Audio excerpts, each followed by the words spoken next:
Which do you think was the most powerful turning point? We just look at these people who from the beginning see sense of it, not like who see, okay, whatever you say, I'll deliver. No, you need to see sense of it, because you'll be the one who will be ambassador of it. So I think understanding the product will help us to hire the right people, because right people should preach the product, and then we'll have less conflict. And since we'll have less conflict, we'll have more integrity, more members will receive the product, and they will like it. I'm Greg. After a lifetime in sport and fitness, I've mastered how to train daily across all fitness components with nothing left behind and without burnout. I translate these principles for people who want to move through life with confidence, energy, and resilience.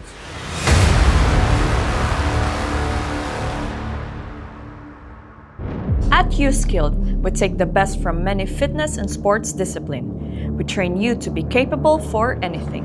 We are not limited to just one type of workout or skill. Welcome to Youskilled, training not for life, but through life.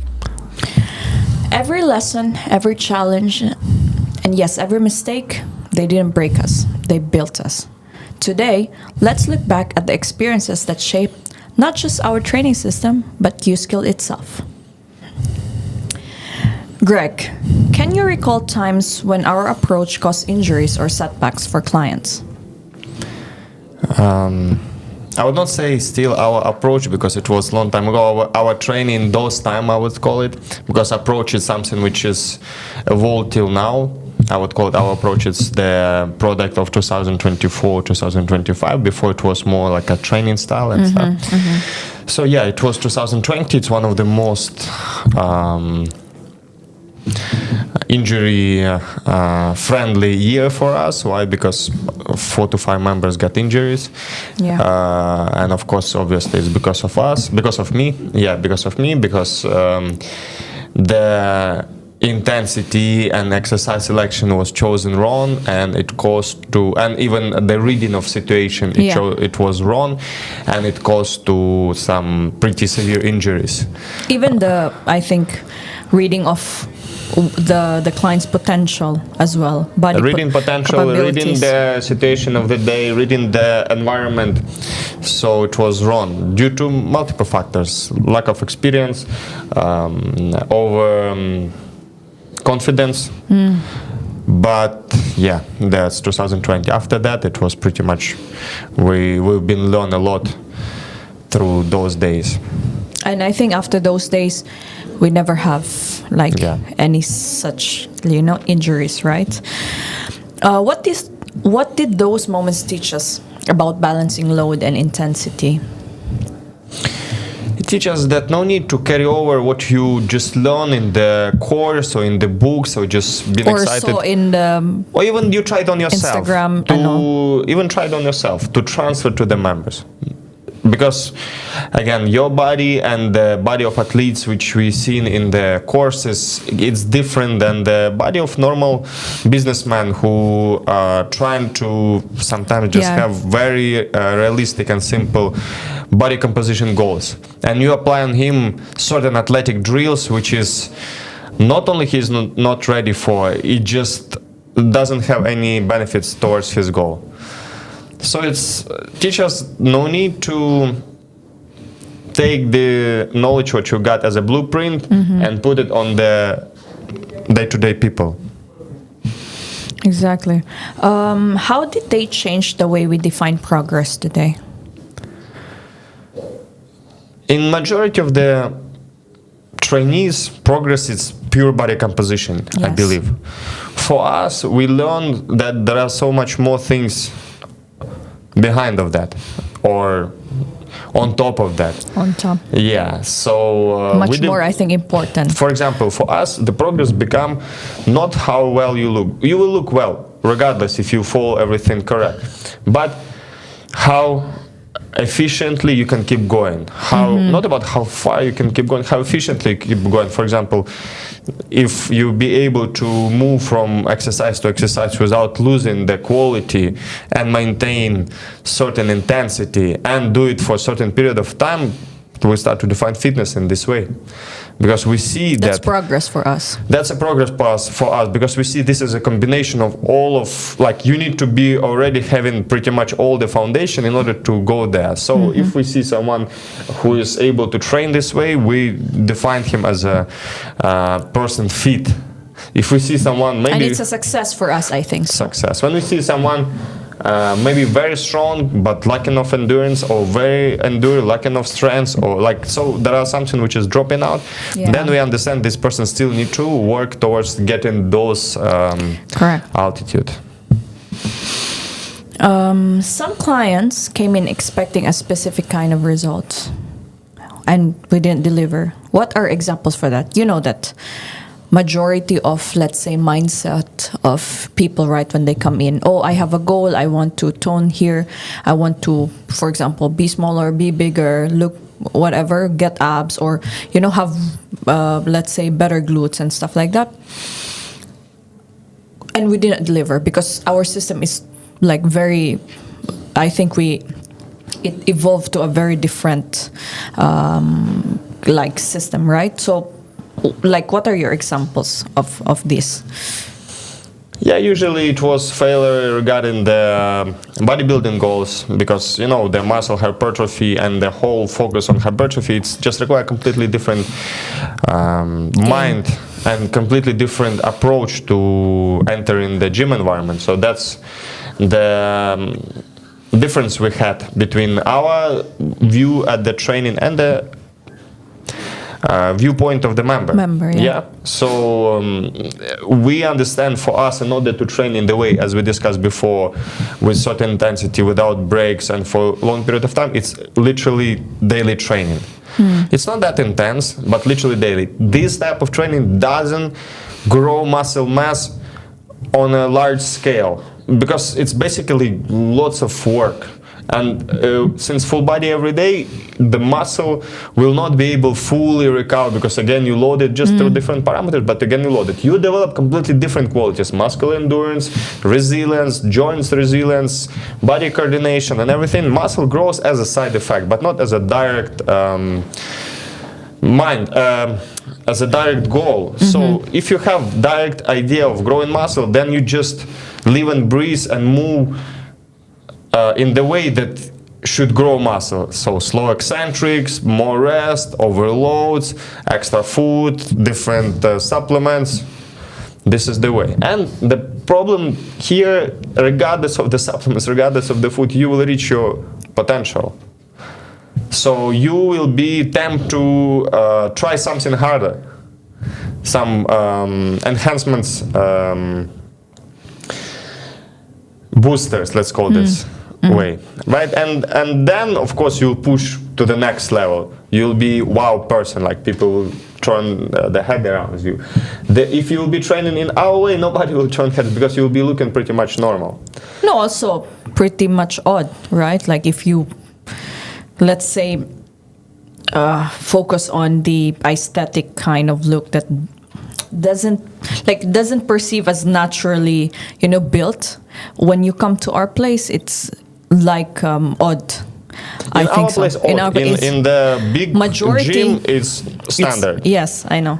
So I think one of, let's say, kind of specific result that always has, let's say, misalignments, right, with clients or members that walked in here, is usually it's all about aesthetic, because when they come here, the priority is aesthetic. But for us, when they come here, our priority is to build them, to give them the foundation. Them fitness. Fitness, right? The foundation of fitness. So basically, so it can carry over, like wherever they go, for as long as they want. Aesthetic doesn't mean fitness. It means aesthetic. It means visual attractiveness.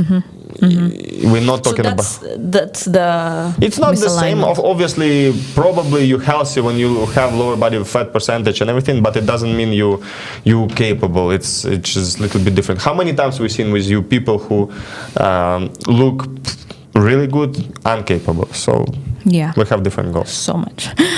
How did failing to meet expectations force us to rethink communication and goal setting? First and foremost, better not to take the members who has the goals which you are not able to fulfill. So I don't remember, like we pretty much don't take anyone with aesthetic goals. Yes, anymore. We say aesthetics, it's a result of the hard work and a result of the training what we will be putting on. It's a byproduct of the, for example, training that we'll be providing them, not the end result, no? Exactly. And there is still limitation on this aesthetics, as we discussed, because we're not preaching any supplements. You will just reach your natural potential, which is not that big in most of us. Those who has high natural potential, they already from the beginning look different, right? We discussed in previous podcast about this, like certain races, they just build better. Yeah, so those who start to ask for shortcuts, those who see fitness as a quick, I'm not saying even fitness, the exercising as a quick way to get where they need to get, and then, perish. Again, better not to just communicate with them. Market is huge. There are so many crash courses how to get where you want to get, body for 8 weeks, 12 weeks, 3 months. They're specialists also. They are specialists and they'll sell you the dream. You just need to follow them. There is no question. Everyone has their own market. Yes. We just not be able to serve such requests. And I think also in the case of, let's say, communication and goal setting, we have not yet perfect, but we're trying to improve how to really, let's say, relay the message that we, set in this place, right? And even goal setting, we basically try already not to like put this in our members' head, right? Like, what exactly is goal setting anyhow? Is there really like a goal, or is it, that? Remember what we discussed. If someone will say, what is my next goal for this year, for example, right? The main things before goal setting, to understand what is in their head, really, what is in their head in terms of expectation. Because sometimes people think that the body reacts in some magical way. A couple of days of diet, it has to go a couple of kg down, or 1 week they didn't drink, which means soon the abs to come. Like sometimes they didn't correlate the outcome with the time. So they don't understand that in order to have like proper defined abs, it's months without sugar. It's it's no bread. Maybe it's 1 so year. many. Maybe depends which stage where you are at. Yeah.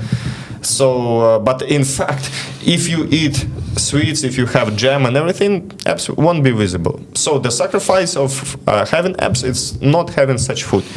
That's the thing. So understanding that I don't want to trade this discomfort, which is not actually discomfort, it's just way of life, and I still want to get the same results. Sometimes people not understand, and also sometimes, especially those super ambitious who want to do anything possible in 3 months to get where they need to get, usually burn out. Also, they don't stay consistent. They push themselves hard, seems like a beast, burn out. Yeah. So seen it many times. Some of them even train twice per day. At the beginning, they just impress you. Wow, you train twice a day, doing such great work, getting good results, making pictures. After 3 months, we don't see this person again. Correct.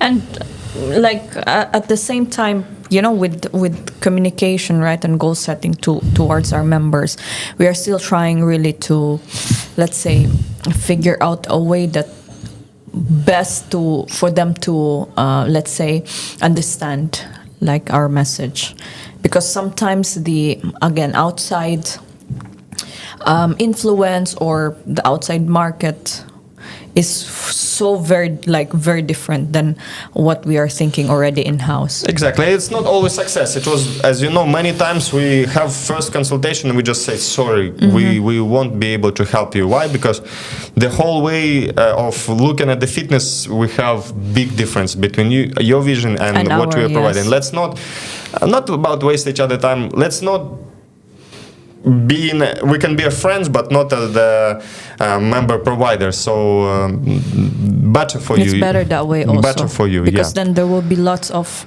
It will be clashes. Clashes, yeah, exactly. What role does expectation management play in our system now? I believe it's a crucial role. On the first consultation, when we figure out the person strengths and weaknesses and readiness, baseline, and lifestyle and the traveling frequency and everything, based on what they can input, we set up expectation. Right? We say, look, this much. For example, it was a member having some hormonal issues and everything. This person will have slower time to reach results. I know. When I was delivering this message, it's not what the person wants to hear, but I need to deliver that.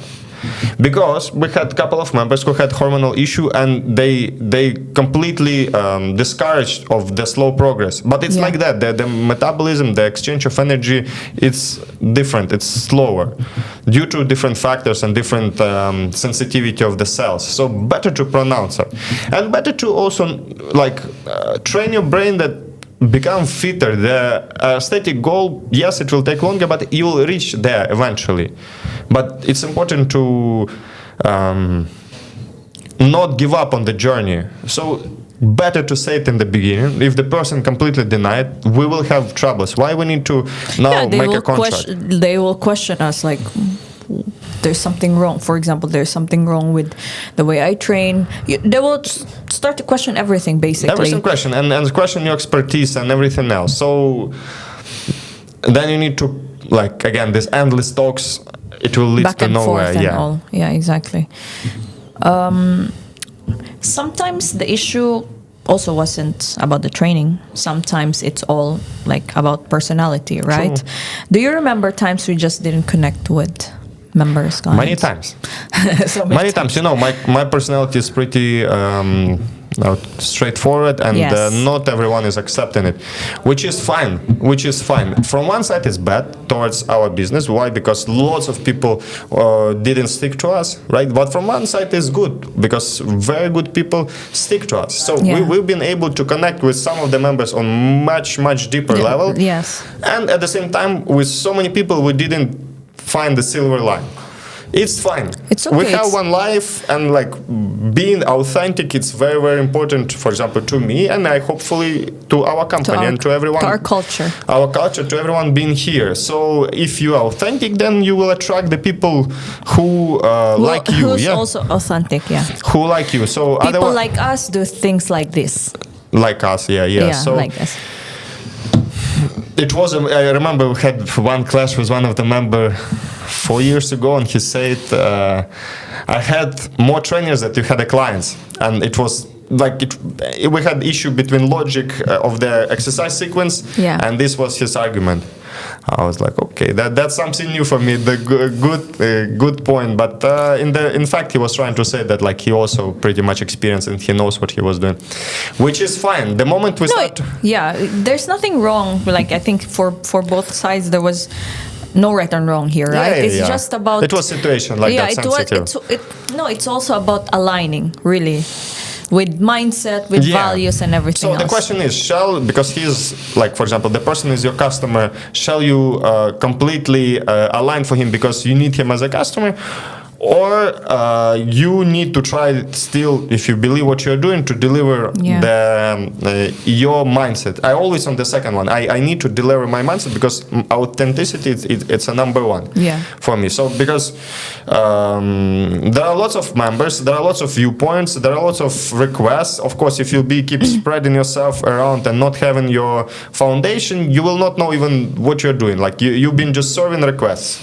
Correct. Serving the menus, but you should have your core competence that you believe, and not only you should believe in it, you should try it on yourself, try it on different people, do mistakes, do injuries, what we've done also, learn from them, and being able to deliver now the message to the people and not put them through something which you went through yourself. And with this also, we have few coaches as well that, before we couldn't when on our first years of Youskilled Home, right, running this facility, is that at those time we couldn't even figure out like why is it not working. For example, we only look about the training or the quality of, let's say, our service, and probably, let's say, it was not intense enough, or the program or the exercise selection was not good, this and stuff. But actually the fault was, it's just the coach and the member is not, let's say, personality wise, like aligned, right? So it was also, I think it was just last year, or I think 1 year ago, that we figure out that there's also this personality matching 100%. important in personal training field, right? Because like so many members we lost because of that only. True. It's nothing about the product or the or the service you do. What did losing clients due to mismatched personalities teach us about relationship building?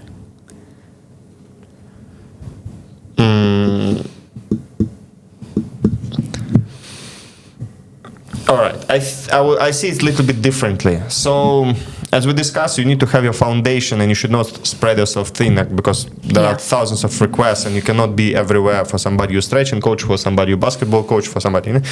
You have your foundation, what you're trying to deliver. So there is certain tone of training what you deliver, certain tone, certain rhythm, right? Mm-hmm. So this is already perceived as a product to the audience. Okay, this is the way we do. People first, as you know, more and more coming for this certain tone and certain tempo of the training. And coach, for example, have his own tempo, his own tone. It can be slower, it can be different. He might see the approach differently. And I think the differences, what we offer, what we proclaim to offer, and what they're getting, sometimes this make big mismatch. Not even about personalities, it's about what I come to expect and what I'm receiving. I think sometimes it's not matching expectation versus reality, and this is first crack in the ice. So, and then after, like you remember, we had the coaches who just, I'm not saying slow, but just very calm and very step by steady, very calm and steady, and our training, it's not about go being super aggressive, but it's pretty intense also. Intense. Yeah. You need to be on toes, you need to be on go, If you yourself not like that, you cannot deliver. So I think for us also it's a big lesson that we need to find the people, not only like those who phlegmatics, of course they have also strong nervous system and stuff like that, but for them it's difficult to deliver this intense training, which is our product. And also with this point, right, it's not just about mismatched personalities, but as well as values.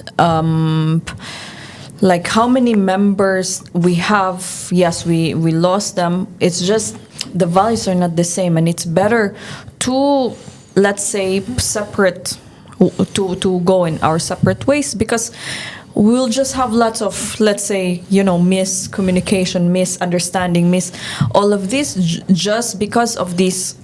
We are not matched at all, and it's better to be selective rather than take everything, just for the sake of, let's say, for the business. And our system, right, or our facility is built for, let's say, like very, very limited also. We are not mass market, and also it's important that we consider this as well. Be selective on the members that will come in the doors. Exactly, even out of the values, what you say. Somebody wants to consider, remember, we had these scenarios, this place or overall fitness as a social club. The training is just destructive. Then we can sit together and drink some coffee and gossip. For example, somebody keep telling the fitness as a torture, and remember this type of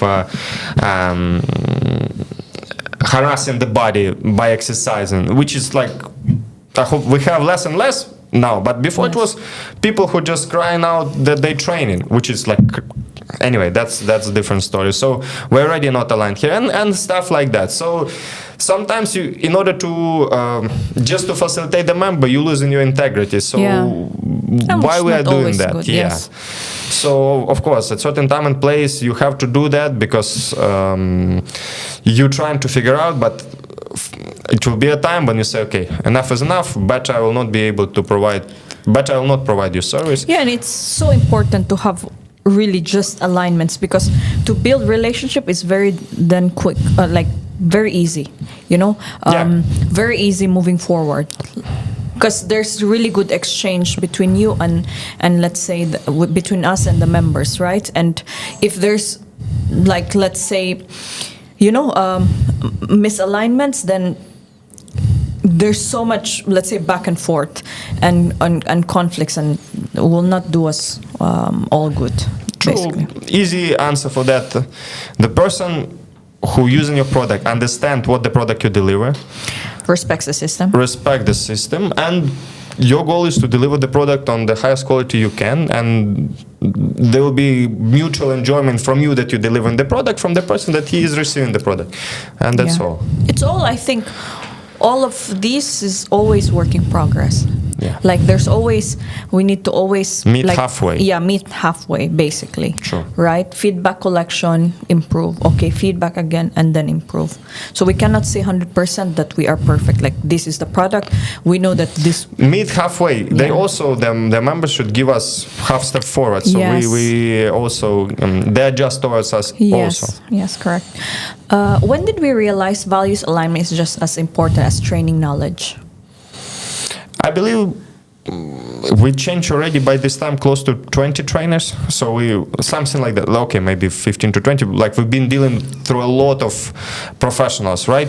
And many times there was no issue with skills, but it was issues with values. Again, this profession can be perceived as a way to get quickly income, and nobody will be looking at this relationship building, slow pace, and you know, building the foundation.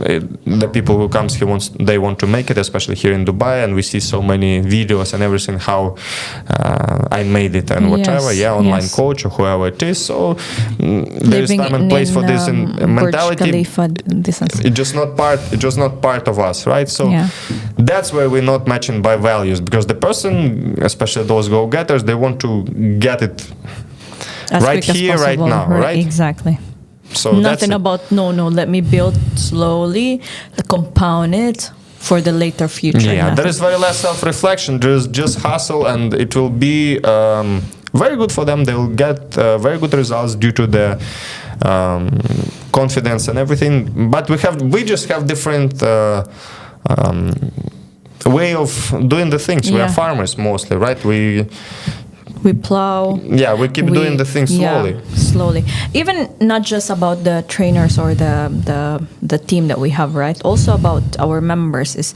I remember also like a year ago, I think we figured out, like we keep on discussing regarding who is our target market, who exactly what we want. True. Yes, men of this age, women of this age, they need to be the demographics, psychographics, everything else. But we figure out that the most important, let's say, category that we think who our, audience is the one who really align with our values. That's it. When it comes to, let's say, in the financial part, right? We respect always, let's say, the money, right? So we need someone who also respects that. We very long-term thinkers, so we need the members to be long-term thinkers, not just, no, I need the result now, this and stuff. But for us, it's all a compound effect, right? Whatever we're doing now. So we need someone who aligns with that value as well, honest, all of this, right? So this also was important let's say, discovery that True, and that as we you had. remember, then we realized there is no psychographic. It was older people, it was younger people, it was man, it was lady. The main things, it was about values, and that's all. Yeah, it was. So then, therefore, it's not anymore busy men from 35 to 45 executive. Yeah, because before we were like so rigid with this. Oh, we need only men, for example, not, and then comes just a time assholes, it was all ladies here, like and then there was a time that it was very different. Also, Young member, guys, young guys here. Okay, again, change. So who exactly are target? So it's all about the values alignment. True. Yeah. In the past, we sometimes program exercises that look cool but weren't right for the client. What examples come to mind? Yeah. So many. True, so many. Again, it's influenced by the latest trends, or sometimes it was influenced by the courses. Just you pass when you're trying to overcomplicate the movement by adding extra resistant bands or making surface unstable, making these. Technically, it's cool. It makes sense. Just it's for advanced athletes or advanced trainees. For the normal person who hardly feeling his muscle and already struggling just to find the balance on the bench, adding additional resistant bands will not make any additional thing. But it's also not very long term. Let's say it will not do you good long term wise, because then you keep on making sure you invent something, cool and all of this just to be attractive. So like I remembered when we once worked with one client, right? Like you were trying your best to create so different kinds of movements, exercise, work with bands, these jumps, and it does attract lots of people. And they, in their minds, like those who inquire after those, after we post the videos, their mind they can do such thing also.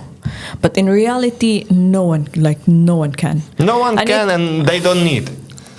The thing is, it was like, oh, that's so attractive. Let me try it. Wait, and then when they come, we say, okay, you need to build foundation, and that's where the main rejection happened, right? That's where the confusion happens, but I saw, you're doing this for this guy, but then why you can do it to me? And that people want, like they show, like they think that they can do it, but looking at their, for example, capabilities is just impossible. True. And we will just injure them. But 100%. They cannot, it doesn't register in their head, basically. How did we shift from flashy to functional, and what difference did it make? So that's why we was running these ideas of complicated exercises for a while, and then we understand that it's create just unrealistic expectations, and it just create from any exercise you need to make it harder by, again, as we discussed, make it more challenging with unstable surfaces, resistance, and everything. And people didn't want to do any more basic stuff. That was we ourselves put ourselves in the corners, like by that, right? Like it hurts us more than it benefits us. Yeah, so basically. We put ourselves in the corner. The moment we just need to say people push up, they say push up, like simple push up, right? Where is all the creativity? Where is the whatever, right? Whatever. We used to have different things. So explosive push-ups and all of this. But the thing is, push-ups build explosive push-ups, or the squat build every split jumps and everything else. So people didn't want to accept it, and then we need to make certain people disappointed in order to move forward. Why? Because this way cannot go anymore. We just need to do also simple stuff, something which bring results in a simple linear way. These things have place and time, but it should not be. It was before 60-40, 60% games, and 40% the basics. But we realize it can work only on certain individuals, and even certain individuals has to get the dosage of it, not being overeaten this, right? And then it will be the balance. But we just went off balance, and then it took us time to reteach the audience. basically. And I think also it took us a while to reteach, because it was like, why before you were True. it's like you do this. You will get again through misunderstanding and we have to go back to the introduction, this and stuff, right? How do we tailor exercises selection to readiness, lifestyle, and long-term health? How do we now tailor? It will be visible on the first day, basically through understanding the person readiness, which is baseline of the heart capability, recovery capability, how quickly the person recover from the exercises, their balance. Do they have any issues with mobility joints, knee, ankle, shoulders, hips, you name it. All right. So what we need to look at, what is the previous injury history, what are the life demands, what are the life challenges, what is inside of their body regarding the blood pressure, any issue with organs, this is another things to be factored in, right? What is their recovery routine, sleeping, anything else, what is their stress level, high, whatever, do they take any medication? All of this has to be factored in. Then, again, this is only figure out the baseline. Then, very interesting what we always do, we get to know the history of the training, how they was training, what they like, what they didn't dislike, what they was doing when they was teenagers, did they participate in any sport, looking at the body, what is the dominance in the body. We've seen already people come before, there was ex-swimmers, somebody was from martial arts, somebody was from football and everything, so we can understand that the person has certain base. And this base, usually, if it's done in teenage age, it will work very good for us right now. So if somebody we have people... And also, it's like, what's this term? When you used to it in your old days and you redo it now. What is there? I forgot this term. Muscle memory, like I don't know. Recollection of memory that you used to, do these, movements, right? And it's good way also for them to enjoy training. And they're good at it also. Like, for example, we have a lady, she was swimmer, we have a lady, she was 200-meter runner. So definitely they need to incorporate that in the training. They will benefit from it the most, and the progress will be much more. And usually those who was runners, they have already their lower body dominant, and they have pretty high glutes, and they can power stride much better than others, and we need to use it. Like we have this already as an advantage, we need to use it. Swimmers, come on, they can do in their recovery days laps of swimming. Why not? It's very natural to them. So which means knowing that it was somebody ex-runner, we can tailor some exercises which they've been doing, step ups with knee up, the different lunge variation, certain skips, sprints. It will turn the body much faster, rather than make them do some routine from bodybuilding, which they are not used to do. Somebody we seen ex-football players, even though they play 10 years, they still pretty good with agility. We just throw the agility ladder in the training, different change of directions, like not rapid but gentle, and they progress much better. We throw the plyometrics exercises when they jumps, and it's going fun. And the main thing they enjoy, because that's what they've been doing in teenage age.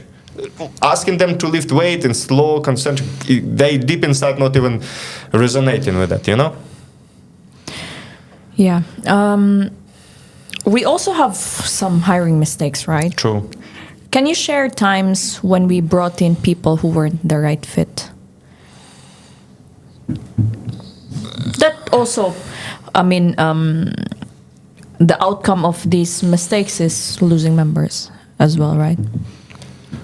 Probably, again, we hire too fast, too quickly. So one interview, two interviews, and we're like, okay, everything is fine. The person seems like, okay, it's ex-athlete, it's young, it's full of energy, he'll come and So we assume so much. Assumption is so high.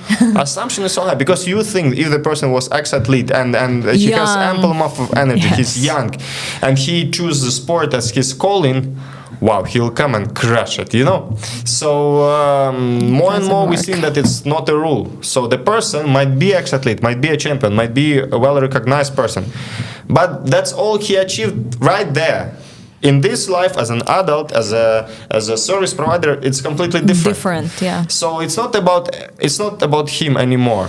It's about doing work for people. For people, yeah. Like, for and example, that already, I think, so confuses these guys. Like myself, before 25, I never trained people, and I never wanted to train people. Why? Because for me, fitness and exercises and all, it's about me. Like that's why even I don't watch games, I don't watch football, I don't watch. But why I don't do that? Because people used to watch me, so I'm the one who participate. I'm not the one. No, not star, but I'm not the one who watch. I'm not the one who train. I'm the one who been trained by coach. I'm the one who been pushed, who been clapped and then applauded. I'm the avatar who been trained. Me training people, it was not. But then it's click when I get older. I'm just like, I think I'm done with this. Now I can focus. So that's why the athlete need to reach certain maturity also. Yeah. When he step out, we even ask all the time the members, are you still athlete or you a trainer, this, that? But we notice that being focused on the people and being focused on yourself, it's different game. When you focus on yourself, that's one. You might be a superstar. And we see sometimes even some trainers already in their mid-30s. Still the same. They still athletes in their mind. Yeah. How they run, how they perform, how they show the fantastic results. Their members just running them for money. That's not that interesting. But all of their thinking is on their own performance. Come on, on their own game. Which is okay. It makes sense, but move on. Yeah. So our main issue it's assuming that whatever been done in the past, it will be carrying over in here. It's not guaranteed. We understand, also, that the expectation we were thinking is very different from the reality. Exactly. That So just false expectation. Especially with the challenge that comes, right? Through the days, because then client complaints, this feedback, giving them feedback, correcting them, making sure that they improve in this, area. This seems like, just again, they couldn't understand the idea. That's already a different skill, and you require maturity, and it's required taking this job as a craft. It's not anymore. Taking this job as responsibility. At in the beginning, because usually what we see is, I don't know, this job, personal training, is taken so lightly in the world. So lightly. Because it's free. It's like being a real estate agent. It's same, free entrance, everybody is welcome. Okay. Yeah. So there is no you can get a lot of different, personality of coaches, and for me, for example, a lot of people would say, when I'm training with you, training with members, they would ask, can you train for example, these? Wife, can you train me this and stuff? Are you training? I said no, because if I want to, I can, and I'll make money from it. But it's very because people just, again, I don't want to take it lightly, because it's a responsibility, right? It's like you're a doctor, basically. For me, personal training is. How did we have the wrong coaches or staff affect client experience and results? Again, it's linked to our discussion before. It's a fact that deep inside coach was not resonating with our product, what we are delivering. That's number one. Second is he was not resonating with our values. Also, again, maybe he knew the product, but regarding the honestly accountability, it was issue. Didn't see himself as a part of the company. So it does affect. We did lose members. We did lose good people. So nothing to say. We did do lots of mistakes, and we also let the coaches go also. So I believe but I never worry about that. Even though I heard that audience keep looking at you and they say that, hey, you have high turnover of the coaches, and there's nothing I'm bothered about. What I'm bothered about, I want to keep doing what we proclaim to do, and those who are not agree with that, they need to go. Yeah. And that's much more important. What audience is saying, it's okay, thank you for the notice, but I know this message we need to carry on. And if we do it long enough, right people will get. Yeah. And the thing is, like, what stuck recently in my head, right? When I had one meeting with two of our members, and, we always, let's say, take pride on the selection of our team members, right? Yeah. We say, we selected you. Whenever we have a meeting, we always say to them, we selected you. That means you are right for this. Means out of thousands of applicants, we selected you. Majority rejected, right? Majority rejected, we selected you. So we see potential in you. And the thing is, when the time of product delivery, and this is not, the product has not been delivered, and the members are complaining about it. And I feel so bad that hearing, for example, but this, for example, trainer did this, but he couldn't understand my potential, this and stuff. And and whenever I, let's say, give back, you should trust us on our selection of coaches, but then the product delivery is not met. Also, it's an experience for us and a way for us to also develop, right? Like an area for us to keep on developing, right? True. How all of this shapes the way we build the Youskilled team today? We're building the team, and as just recently said, it's ever-going process. We learn more and more what is the red flags in hiring process. Yeah. We learn what are the red flags in behavior when we already hire the person, right? We learn that the decisions about the firing sometimes has to be done quickly. Yeah. Also, then the more we postpone the decision, even though it's very, very uncomfortable conversation, it has to be done. We learn that it's regardless, it has to be done. So now I believe, slow down in our selection process. We're really trying to be as much mindful as possible, but of course we'll keep learning our messages. I know there's no formula for the selection, but hire slow, fire fast. We keep going this way. Trying our best to really understand who we really want as part of the team, because it's so important for our growth. It's and crucial. Crucial also for the members' experience. Yes.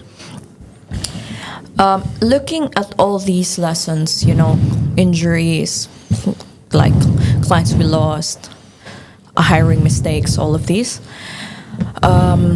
Exercise mistakes. Which do you think was the most powerful turning point?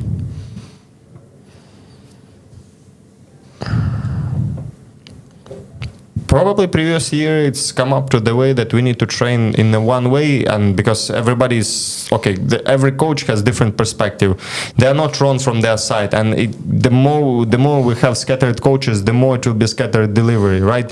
Somebody will just bring their respective sport into the training, not developing themselves in the other disciplines and everything.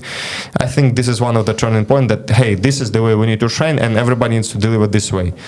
It helped us to filter out those who not agree with this way. That's one thing, but another thing, fundamentally, since we proclaim that we need to train this way, now we need to improve this way. From there we start to polish the way. Since it's full body, how to make it more systematic. We start to push it this way. Since it's conditioning, which way to make it, we start to improve it. Since it's daily, how to make it the way that the person not burn out, we start to polish this way. The products start to improve, and now we just look at this people who from the beginning see sense of it, not like who see, okay, whatever you say, I'll deliver since it's job is job. No, you need to see sense of it, because you'll be the one who will be ambassador of it. So for us it's crucial. So I think understanding the product will help us to hire the right people, because right people should preach the product, and then we'll have less conflict. And since we'll have less conflict, we'll have more integrity, more members will receive the product, and they will like it, because we've been for years on the market. This is it through thousands of hours watching how other people training, doing ourselves, doing mistakes. It's not coming from the theory only. It's so much eyes on the people, like, you know, this type of way. It's so much getting response, how the people feel after the training, this, how it's affect normal. Because in the end of the day, you remember, we used to train athletes, like an athlete, as we discussed in previous podcasts. We step out from this because we understand that normal people should not reach this level of intensity. There is more risk than reward, and that's why we injure so many people in 2020, and that's why we don't do it now. And it's all very painful lesson learned to get where we get now. Right now, yeah. So I think the two most important, turning point for us was to systemize our training again, that's what Greg said, and plus really hiring the right team member. Because if we have these two, we know that our members' experience when they come here in Youskilled will be consistent and way much better also. But we're still learning a lot. We're still trying to figure out, not even formula, but we start trying to figure out still a way on how to develop right. But we are on the way for sure. How did these experiences not just build our system, but truly define what Youskilled stands for today? Since we figure out how we want to deliver the training program, we start to stand out for that. Like we understand that this is good for people. Many times we have, as we discussed on the consultation, different requests, but we know that this is good for them. That's what makes us different. So we're not like any personal studio who, for weight loss, muscle gain, whatever members needs, we deliver. No, we know how to create a way of training that will reach you to much better quality of life. Tried and tested.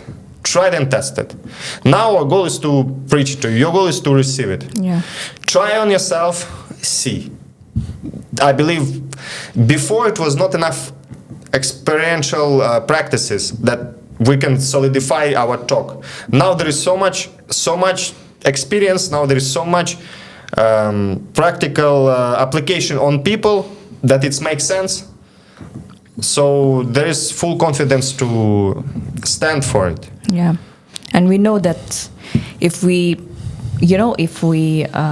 through time building this would really. We will really bring innovation to fitness. Should be. So I think we finished our podcast. It was, almost an hour.